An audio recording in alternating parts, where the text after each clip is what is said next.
हरे कृष्णा, राधे राधे। आज की इस वीडियो में हम जानेंगे पद्मा एकादशी कब है और पद्मा एकादशी का महात्म्य क्या है। भाद्रपद के शुक्ल पक्ष की एकादशी पद्मा एकादशी कही जाती है। इस वर्ष 3 सितंबर 2025 को पद्मा एकादशी का पर्व मनाया जाएगा।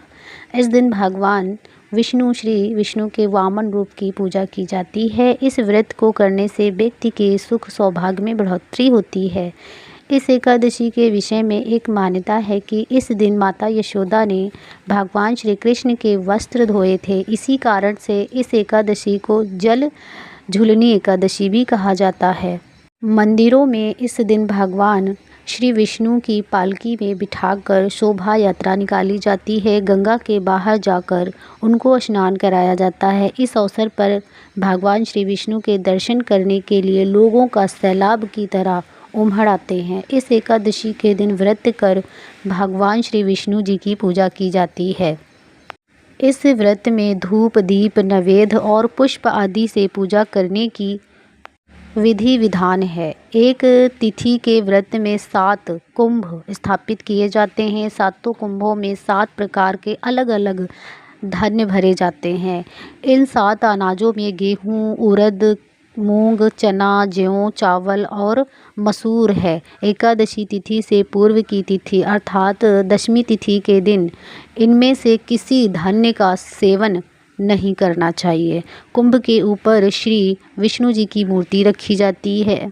इस व्रत को करने के बाद रात्रि में श्री विष्णु जी के पाठ का जागरण करना चाहिए, पाठ करना चाहिए। यह व्रत दशमी तिथि से शुरू होकर द्वादशी तिथि तक चलता है। इसीलिए इस व्रत की अवधि सामान्य व्रतों की तुलना में कुछ लंबी होती है।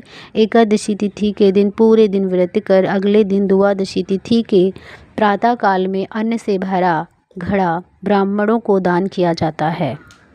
पद्मा एकादशी का महात्म्य। पद्मा एकादशी का महात्म्य कुछ इस प्रकार है। शूर वंश के मदता नाम चक्रवर्ती राजा हुआ करते थे। उनके राज्य में सुख, संपदा, धन की कोई भी कमी नहीं थी।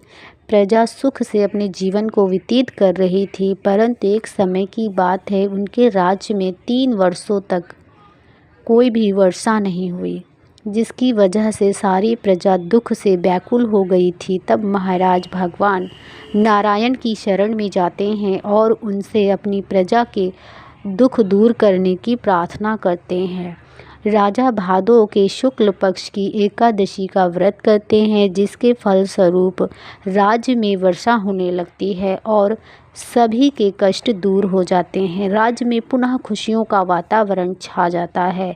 इस उत्तम व्रत का अनुष्ठान अवश्य करना चाहिए। पद्मा एकादशी के दिन सामर्थ्य अनुसार दान करने से शुभ फलों की प्राप्ति होती है। जल झूलनी एकादशी के दिन जो व्यक्ति व्रत करता है उसे भूमि दान करने और गौ दान करने के पश्चात मिलने वाले पुण्य फलों से अधिक शुभ फलों की प्राप्ति होती है। जय श्री कृष्णा, राधे राधे। ऐसी ही वीडियो देखने के लिए चैनल को लाइक करें, सब्सक्राइब करें और कमेंट बॉक्स में जय श्री हरि अवश्य लिखें दिल से। राधे राधे।